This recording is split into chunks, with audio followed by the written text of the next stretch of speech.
बार mayor और उप mayor को जो है वोटर वो खुद से चुनेंगे, क्योंकि इससे पहले जो मेयर और उप मेयर चुना जाता था वो प्रत्याशी चुनते थे, मगर अब जो है वोटर चुने।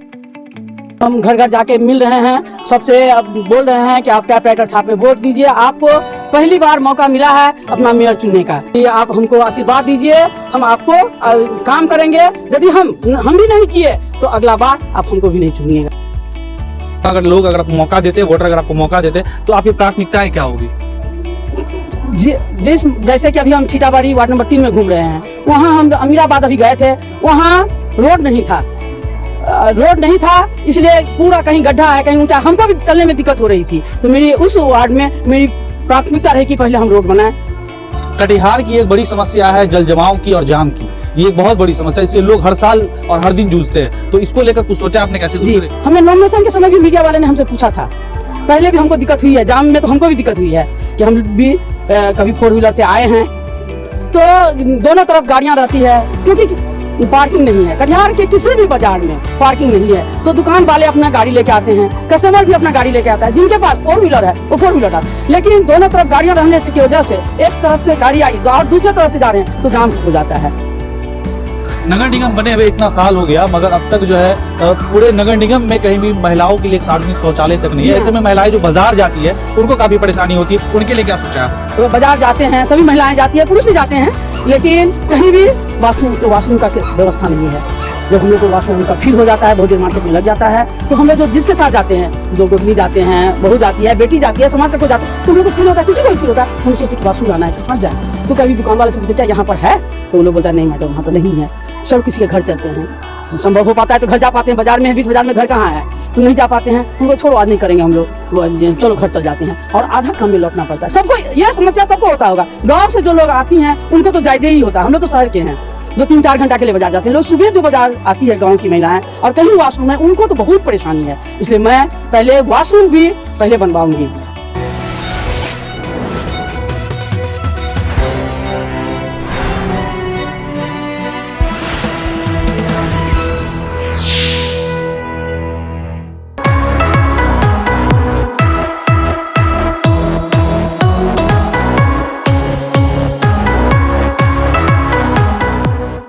नगर निगम चुनाव को लेकर अब प्रत्याशी डोर टू डोर जाकर अपनी ताकत झोंक रहे हैं और लगातार वोटरों से मिल रहे हैं। और कहीं ना कहीं इस बार नगर निगम चुनाव में एक बड़ा बात यह है कि इस बार मेयर और उप मेयर को जो है वोटर वो खुद से चुनेंगे, क्योंकि इससे पहले जो मेयर और उप मेयर चुना जाता था वो प्रत्याशी चुनते थे, मगर अब जो है वोटर चुनेंगे। ऐसे में जो है हमारे साथ पूर्व प्राचार्य हैं, वो मेयर प्रत्याशी के रूप में मैदान में हैं। आइए हम उनसे बात करते हैं क्या उनका चुनाव एजेंडा है और क्यों वो चुनाव लड़ रही। सबसे पहले आपका स्वागत है। चुनाव लड़ रहे हैं और आप पूर्व में प्राचार्य भी रह चुके हैं, जी। तो क्या एजेंडा आपका चुनाव लड़ रहे हैं? चुनाव लड़ने का यही है कि हम घर घर जाके मिल रहे हैं, सबसे अब बोल रहे हैं कि आप क्या ट्रैक्टर छाप में वोट दीजिए। आपको पहली बार मौका मिला है अपना मेयर चुनने का, तो आप हमको वोट दीजिए। आप लोगों का जो ये दशा है, पूर्व से भी 10 साल मेयर रहे हैं, लेकिन वार्ड कमिश्नर लोग चुनते थे, इसलिए आम लोगों को कुछ पता नहीं चल पाता था। इस बार हम लोग घर घर घूम के बोलते हैं अपने वोटरों को कि आप हमको आशीर्वाद दीजिए, हम आपको काम करेंगे। यदि हम भी नहीं किए तो अगला बार आप हमको भी नहीं चुनिएगा। अच्छा, आप चुनाव लड़ रहे हैं, पूर्व में आप प्राचार्य भी रहे, शिक्षा जगत से जुड़े हुए रहे हैं। इससे पूर्व भी जब भी चुनाव हुआ तो मेयर और उप मेयर जो है वो कमिश्नर चुनते थे, मगर अब जनता डायरेक्ट चुन रही है। तो आप अगर लोग आपको मौका देते, वोटर अगर आपको मौका देते, तो आपकी प्राथमिकताएं क्या होगी? जैसे कि अभी हम ठीटाबाड़ी वार्ड नंबर 3 में घूम रहे हैं, वहाँ हम अमीराबाद अभी गए थे, वहाँ रोड नहीं था, इसलिए पूरा कहीं गड्ढा है, कहीं ऊंचा, हमको भी चलने में दिक्कत हो रही थी। तो मेरी उस वार्ड में मेरी प्राथमिकता रही कि पहले हम रोड बनाएं। कटिहार की एक बड़ी समस्या है जल जमाव की और जाम की। ये एक बहुत बड़ी समस्या है, इससे लोग हर साल और हर दिन जूझते हैं। तो इसको लेकर कुछ सोचा आपने, कैसे दूर करें? हमें नॉमिनेशन के समय भी मीडिया वाले ने हमसे पूछा था, पहले भी हमको दिक्कत हुई है, जाम में तो हमको भी दिक्कत हुई है कि हम भी कभी 4 व्हीलर से आए हैं, तो दोनों तरफ गाड़ियां रहती है, क्योंकि पार्किंग नहीं है। कटिहार के किसी भी बाजार में पार्किंग नहीं है, तो दुकान वाले अपना गाड़ी लेके आते हैं, कस्टमर भी अपना गाड़ी लेके आता है। जिनके पास 4 व्हीलर है वो 4 व्हीलर डाल, लेकिन दोनों तरफ गाड़ियां रहने से की वजह से एक तरफ से गाड़ी आई और दूसरे तरफ से जा रहे हैं तो जाम हो जाता है, तो हमको नियत स्थानों पर पहुँचने में बहुत दिक्कत होती है। तो मैंने पहले पार्किंग की व्यवस्था करूँगी। और जल जमाव का जहाँ तक सवाल है, एक तो पहला कि ये बड़ी समस्या है, तो हम पहले देखेंगे कि हमारे यहाँ जो ड्रेन बना हुआ है, आप लोग भी देखते हैं कि ड्रेन जाम रहता है, तो मैं पहले उसको साफ़ करवाऊंगी और वो 15 दिन पर महीना दिन में साफ़ होगा, जिससे पानी का बहाव चलता रहेगा कंटिन्यू। और जो जल जमाव एक वर्षा में जल जमाव हो जाता है, तो मैं पहले आर्किटेक्ट बुलवाऊंगी और कटिहार का देखेंगे कि किधर बहाव जा रहा है, पानी का किधर जा रहा है और क्या पानी जो बह रहा है वो कहीं गड्ढा है या नहीं। उस गड्ढे में पानी को लेके हमको जमा करना है और रीट्रीटमेंट पानी का, फिर क्योंकि हम केवल जमा करेंगे तो वह फिर बहुत भर जाएगा, तो फिर रीट्रीटमेंट उस पानी का रिसाइकलिंग करके फिर हमारे लोग अपने नल से, जो सरकारी नल होता है, टंकी होता है, उसमें नहाने में, काम करने में, मकान बनाने में, ये सब काम में वो पानी आएगा। नगर निगम बने हुए इतना साल हो गया, मगर अब तक जो है पूरे नगर निगम में कहीं भी महिलाओं के लिए एक सार्वजनिक शौचालय तक नहीं है। ऐसे में महिलाएं जो बाजार जाती है उनको काफ़ी परेशानी होती है, उनके लिए क्या सोचा है आपने? मैंने पहले भी नॉमिनेशन के पहले भी बोला था, आप सुने होंगे, यही क्वेश्चन आपने फिर मेरे पास रख दिया है। तो मैंने बोला था कि हम भी बाजार जाते हैं और बाजार जाते हैं, सभी महिलाएं जाती है, पुरुष भी जाते हैं, लेकिन कहीं भी वॉशरूम का व्यवस्था नहीं है। जब हम लोग को वॉशरूम का फील हो जाता है, बहुत देर मार्केट में लग जाता है, तो हम लोग जो जिसके साथ जाते हैं, 2 गोतनी जाते हैं, बहू जाती है, बेटी जाती है, समाज का कोई जाते हैं, तो हम लोग को फील होता है, किसी को भी फील होता है, हम लोग सोचते कि वॉशरूम जाना है, कहाँ जाएँ। तो कभी दुकान वाले से पूछते क्या यहाँ पर है, तो वो लोग बोलता है नहीं मैडम वहाँ पर नहीं है, चलो किसी के घर चलते हैं। संभव हो पाता है तो घर जा पाते हैं, बाजार में है, बीच बाजार में घर कहाँ है, तो नहीं जा पाते हैं। हम लोग छोड़ो आज नहीं करेंगे हम लोग, तो चलो घर चल जाते हैं और आधा काम में लौटना पड़ता है। सबको यह समस्या सबको होता होगा। गांव से जो लोग आती हैं उनको तो ज़्यादा ही होता है, हम लोग तो शहर के हैं जो 3-4 घंटा के लिए बाजार जाते हैं। लोग सुबह जो बाजार आती है गांव की महिलाएं और कहीं वॉशरूम है, उनको तो बहुत परेशानी है, इसलिए मैं पहले वॉशरूम भी पहले बनवाऊँगी।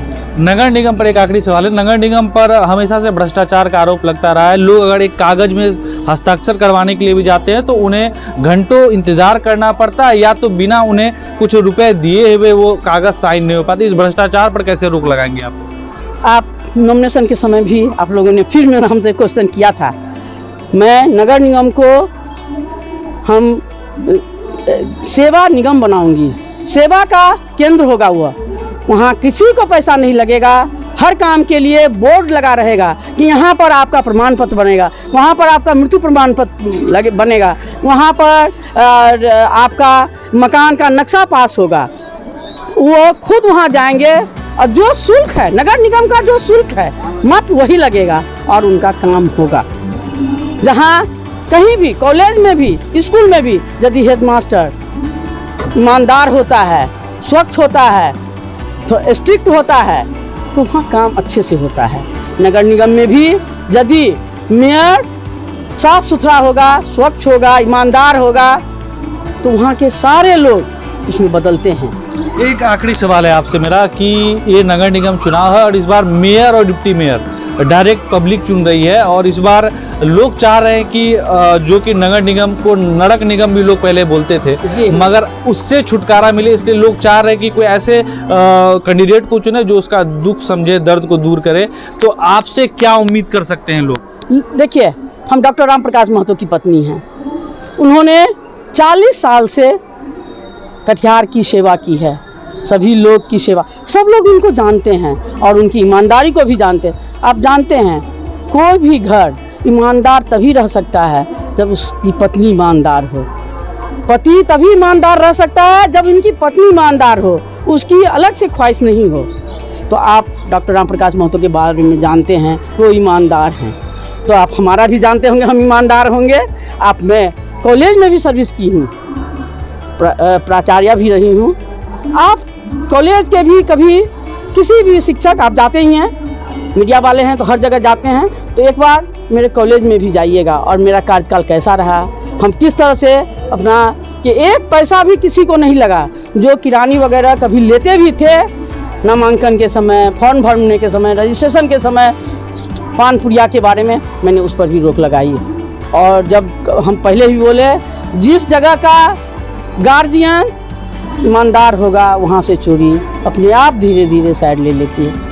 हम चाहेंगे कि आप हमारे दर्शकों से, खासकर जो वोटर हैं कटिहार के जिलावासी, उनसे आप कोई अपील करना चाहे तो वो अपील कर सकते हैं। हम कटिहार के वोटर से अपील करना चाहते हैं कि एक बार हमें मौका दें। मैं काम करूंगी, काम होगा तो काम दिखेगा। काम यदि नाला की व्यवस्था हो जाएगी, जल जमाव की व्यवस्था हो जाएगी तो सड़क पर दिखेगा।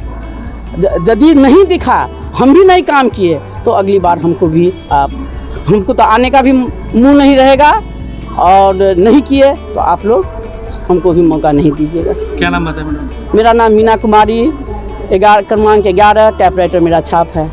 तो ये हमारे साथ थी महापौर प्रत्याशी मीना कुमारी। आपको हम बता दें इनके बारे में, ये बिहार के पूर्व राज्य शिक्षा मंत्री डॉक्टर राम प्रकाश महतो की पत्नी भी है, और जो डॉक्टर राम प्रकाश महतो हैं उनका भी राजनीतिक जीवन काफ़ी सक्रिय रहा है, और वो हमेशा से कटिहार जिला में अपनी राजनीति किया है, और कई पदों पर भी वो रहे हैं। तो ऐसे में अब उनकी धर्मपत्नी भी चुनावी मैदान में है। अब देखने वाली बात यह होगी कि आगामी चुनाव में जनता किस पर विश्वास जताती है और वो कैसा अपना मेयर चुनती है।